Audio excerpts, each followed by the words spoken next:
Well, Sami Bayly is living her life as an author, an artist and animal lover. The young Aussie has been educating readers with fascinating facts and incredible illustrations of creatures you've probably never heard of, from, quote, ugly animals to the world's most dangerous critters. Her books have proved a massive hit with kids and adults alike. Spectacular. Sami's latest release, the Illustrated Encyclopedia of Extinct Animals.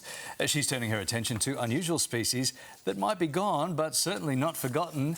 Hey, Sami, welcome back. Lovely to see you, as Thanks always. for having me. Congrats on the fourth book in the Animal Encyclopedia story. Why did you decide to focus on extinct animals this time? Yeah, I think there's so many great animals out in the world that are still around, and we have plenty of time to focus on those. But I really wanted to focus on some of the creatures that are no longer with us, because, I mean, you have a look at some of them. Some of them are iconic. We get to hear and see of quite often, like the dodo. But some of these are more unusual, and I really wanted to share some of the more strange stories about some of these, unfortunately, creatures that have disappeared. OK, so if they're extinct, how do you get to study them? I know. How do you get to draw them? I have a time machine. No, I wish. That would make my job easy. So, fortunately, some of the more prehistoric creatures, we have, you know, fossils, and we have some remnants of them, or we have taxidermied specimens, whereas other ones were more recently extinct, like some of these, this frog was only disappeared in the 80s, and so we have lots of photos, lots of reference images, we have videos, we have so many different ways to be able to see what they once would have looked like.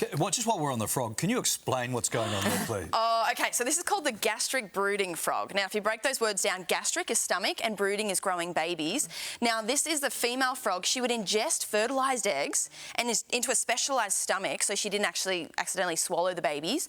And then when they were ready, they had grown into little froglets. She didn't plop them out the bottom end. She would vomit them out of her mouth. Spew out her babies in her regurgitation process. Sometimes, I think the max we found was 22 babies, and it took 34 hours for the vomiting process to happen. Oh, my God. No wonder they're extinct. All those baby frogs coming out going, nah, that's horrible. Yeah. I think I prefer the other way. I've had 2 children. I think I'd still prefer that to what you just described. Yep. Let's move on to the shark. This has got a really unusual jaw. What's the go here? Isn't this cool? So this is the helicopterine shark. This one extinct about 225 million years ago. So this is a bit pretty of an hard old to get some video of that. A little bit, yeah. Right. They're a bit grainy photos.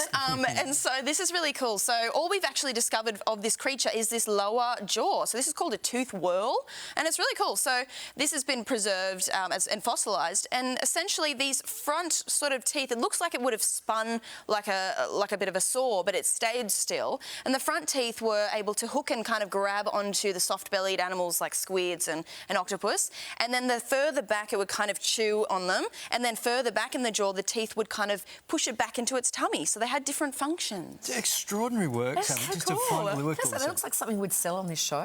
Don't you think? The whirly jaw or something. The whirly jaw. Yeah, the whirly jaw. Yes, something you didn't know you needed, but you do. To cut up all your carrots and cucumbers. Exactly. Sit back and relax. Hey, what about this little fella down the end here? This is the classic. So this is the dodo. This is my beautiful dodo friend. Now, we hear about dodos often. They're the goofy, clumsy things we see in media and movies and whatnot. But dodos were smart. They were intelligent. They were great at what they needed to do. And they were low to the ground, and they had a keen sense of smell. And quite often, they would walk really nimbly along the ground because they lived on the island of Mauritius, which had really intense weather and wind, and so they needed to be low to the ground. But unfortunately, when us humans arrived to the island, they were too tasty looking, and we ate them because they weren't used to having predators, and so they weren't scared of us humans. Right. And they only laid about 1 egg per year, so they weren't able to reproduce as quickly as we were eating them. Larry, that's a bit like you, the dodo bird. A little bit. Low to the ground and intense wind.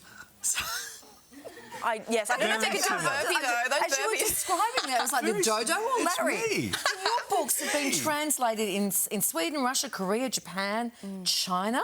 I mean, congratulations. You must be so proud of how successful they've been. Oh, it's great. It's lovely to see that other kids and other adults in different locations outside of Australia can enjoy them, because, you know, the words can be translated, but the artworks are universal, and I want people to explore all of these animals that are from all over the world, and I think it's really important that we get to introduce nature to not just kids, but also adults too. Yeah.